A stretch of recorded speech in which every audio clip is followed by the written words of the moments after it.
Hello everyone, आज हम देखेंगे अलंकार। पहले हम अलंकार का अर्थ समझेंगे, उसके बाद में उसकी परिभाषा देखेंगे और उसके बाद में उसके प्रकार देखेंगे। पहले देखते हैं हम उसका अर्थ। अलंकार शब्द है, ये दो शब्दों से मिलकर बना होता है, अलम प्लस कार। इसमें अलम का अर्थ होता है शोभा और कार का अर्थ होता है करने वाला या बढ़ाने वाला। इसका अर्थ हो जाता है शोभा करने वाला या शोभा बढ़ाने वाला। अब इसकी परिभाषा देखेंगे, परिभाषा कैसे बनेगी। इसकी परिभाषा होगी, काव्य की शोभा बढ़ाने वाले शब्दों या धर्मों को ही हम अलंकार कहते हैं। अब इसके बारे में एक और कहावत कही जाती है, उसे देखेंगे हम कैसे कही जाती है। कहा जाता है, जिस प्रकार एक नारी की शोभा उसके आभूषणों से होती है, ठीक उसी प्रकार काव्य की शोभा भी अलंकारों से होती है। जिस प्रकार एक नारी आभूषणों के बिना सुंदर नहीं लगती है, ठीक उसी प्रकार अलंकारों के बिना काव्य भी सुंदर नहीं लगता है। ऐसा कवियों और लेखकों का मानना है। ठीक है, अब देखेंगे हम अलंकार के प्रकार। अलंकार मुख्य रूप से हिंदी साहित्य में 3 प्रकार के अलंकार होते हैं। वो 3 प्रकार के कौन कौन से होते हैं? पहला होता है शब्द अलंकार, दूसरा होता है अर्थ अलंकार, तीसरा होता है अवय अलंकार। अब आप सोच रहे होंगे ये कोई प्रकार थोड़ी ना है। मुख्य रूप से अलंकार के 3 ही प्रकार हैं, और जो हम पढ़ते हैं ना, अनुप्रास अलंकार, यमक अलंकार, रूपक अलंकार, उत्प्रेक्षा अलंकार, विभावना अलंकार, ये उनके प्रकार नहीं होते हैं। उनके जो प्रकार होते हैं उनके उपभेद होते हैं, मतलब प्रकारों के प्रकार होते हैं। अब हम देखेंगे पहले शब्द अलंकार। शब्द अलंकार को 4 भागों में बांटा गया है, अनुप्रास अलंकार, यमक अलंकार, श्लेष अलंकार, और उसके बाद में होगा हमारा, ये गलती से लिखा हुआ गया है श्लेष अलंकार, इसकी जगह होगा हमारा वक्रोक्ति अलंकार। ठीक है, वक्रोक्ति का अर्थ होता है टेढ़ी युक्ति, मतलब जिसमें वक्ता द्वारा कहे हुए कथन का श्रोता द्वारा टेढ़ा अर्थ या अन्य अर्थ लिया जाता है, तो उसे हम कहते हैं वक्रोक्ति अलंकार। ठीक है, श्लेष अलंकार वो होता है जिसमें दो शब्द होते हैं, वो एक दूसरे से जुड़े हुए होते हैं और उनका मतलब एक ही शब्द के कई अर्थ निकलते हैं, तो उसे हम कहेंगे श्लेष अलंकार। पहले हम देखेंगे शब्द अलंकार की परिभाषा, फिर उसके बाद में इन्हें हम डिटेल से पढ़ेंगे। शब्द अलंकार जिसमें शब्द के द्वारा शोभा बढ़ाई जाती है काव्य की, उसे शब्द अलंकार कहते हैं। अब पहले इसकी परिभाषा ठीक से देखेंगे अपन यहाँ। जिस अलंकार में काव्य की शोभा बढ़ाई जाती है, किसके द्वारा? शब्द के द्वारा। ठीक है, तो उसे कहेंगे हम शब्द अलंकार। ठीक है, किसके द्वारा बढ़ाई जाती है? शब्द के द्वारा। ठीक है, अब देखेंगे शब्द अलंकार के भेद। हिंदी साहित्य में शब्द अलंकार के 4 भेद होते हैं, मैंने आपको पहले ही बता दिया था। अब पहले पढ़ेंगे हम अनुप्रास अलंकार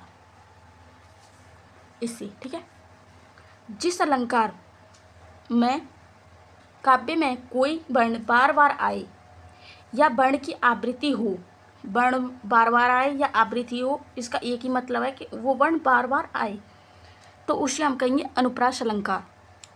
वर्ण पहले अपन यो ही नहीं पता होगा वर्ण क्या है, तो फिर हमें परेशानी तो होगी ना।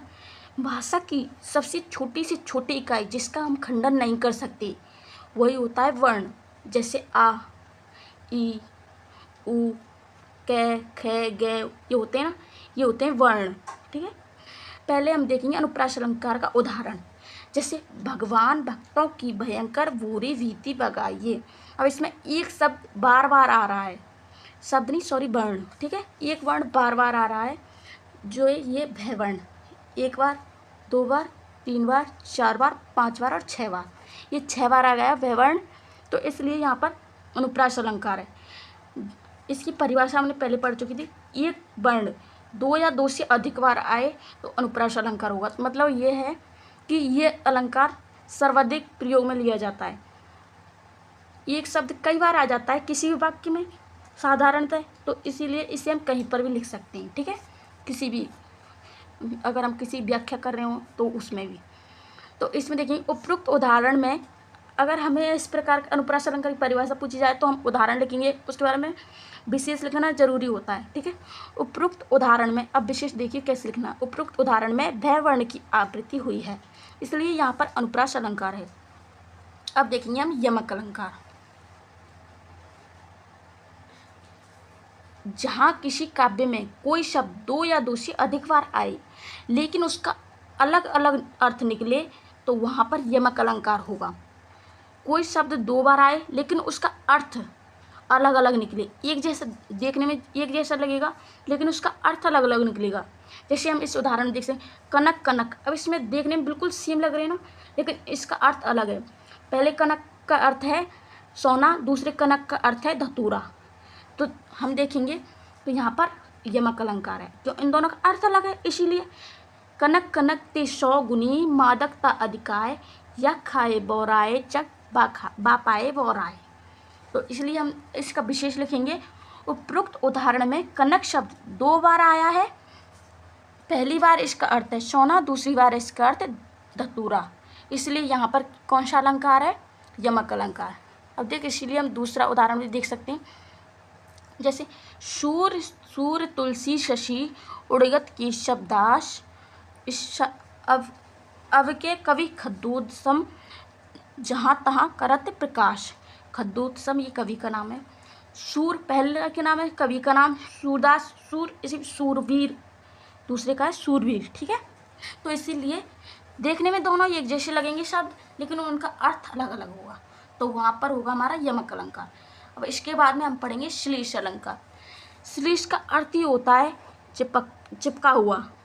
तो हम साधारणतः समझ सकते हैं, जिस अलंकार में कोई शब्द एक बार आए और उस एक बार आए हुए शब्द के अनेक अर्थ निकलते हों, तो वहाँ पर श्लेष अलंकार आएगा।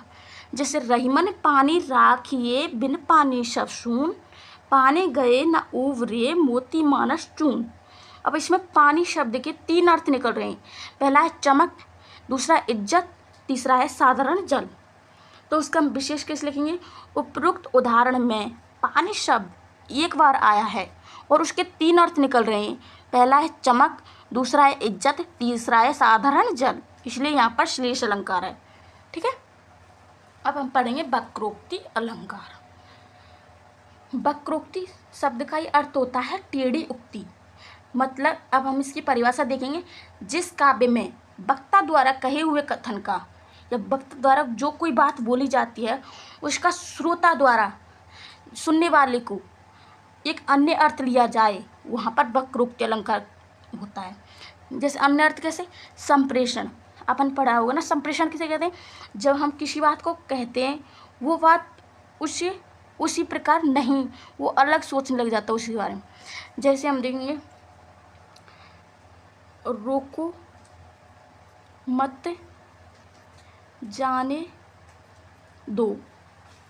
तो अब कोई चोर है, वो कहेगा, वो चोर भाग रहा है एक, और पीछे पुलिस है उसकी, तो वो उसे कहेगा, पुलिस बोल रही है, आगे कुछ आदमी खड़े हुए, रोको मत जाने दो। तो वो कह रही है उसे रोको, उसे जाने मत दो। तो अब वो लोग खड़े हुए हैं, उन्हें ऐसा लग रहा है कि वो कह रही, पुलिस यूँ कह रही है रोको मत, उन्हें रोकना नहीं है, उन्हें जाने देना है। तो इसी प्रकार पुलिस कुछ और कहना चाह रही है, लेकिन ये कुछ और समझ रहे हैं। तो यही है हमारा संप्रेषण। ये ठीक तरीके से संप्रेषण नहीं हो रहा है। तो ठीक उसी प्रकार अन्य अर्थ लिया जा रहा है, इसी से हम समझ सकते हैं। जैसे राधा कहती है कौन तुम, श्री कृष्ण से कहती है, श्री कृष्ण आते हैं जब, तुम कौन हो? तो श्री कृष्ण कहता है घनश्याम हम। तो श्री कृष्ण कहते हैं हम घनश्याम हैं। तो राधा कहती है तो बरसों कित जाए, तो तुम कहीं जाकर बरसो, मतलब वो समझती है बादल हैं या फिर काली घटाएं हैं। तो कहते हैं कहीं जाकर बरसो, फिर यहाँ क्यों आए हो? तो श्री कृष्ण कहते हैं ना ही मनमोहन है प्रिय। तो श्री कृष्ण कहते हैं कि हे प्रिय, हम तुम्हारे मनमोहन हैं। तो राधा जी कहती हैं मनमोहन है तो गोपियों की जाकर चित्त चुराए, यहाँ पर क्यों आए हो? गोपियों की जाकर के चित्त चुराओ। तो इसी प्रकार इसका हम विशेष किस प्रकार लिखेंगे? उपयुक्त उदाहरण में श्री कृष्ण जो बोल रहे हैं, उसका श्रोता द्वारा, राधा जी द्वारा एक अन्य अर्थ लिया जा रहा है, इसीलिए वहाँ पर वक्रोक्ति अलंकार है। अगर इसमें से आपको किसी भी अलंकार को समझ में नहीं आया तो आप बता सकते हैं, और अगर कोई और भी टॉपिक समझ में नहीं आया तो आप कमेंट करके बताइए, कमेंट करके। और उसके बाद में आपको इससे अगली वीडियो मिल जाएगी, उसमें जाकर देखिएगा। हमारा शब्द अलंकार पूरा क्लियर हो चुका है। अब इसके बाद देखिए अर्थ अलंकार। ठीक है, और इसीलिए आप वीडियो को लाइक करें, शेयर करें और कमेंट करें।